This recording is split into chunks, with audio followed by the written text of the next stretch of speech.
And of course, sabi ko nga, wala naman ako dito kung hindi dahil sa kanila. And hopefully, you know, the others, next 10 or next 15, iba na naman na deserving. So, lahat naman sila deserving.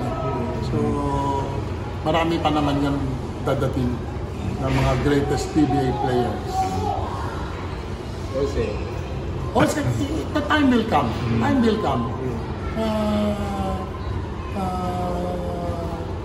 In the next, you know, I don't know when the next but of course his name will always be there. Unfortunately, kailangan mamili, di ba? But I'm sure he is one of the greatest, one of the candidates talaga na maging PBA's greatest.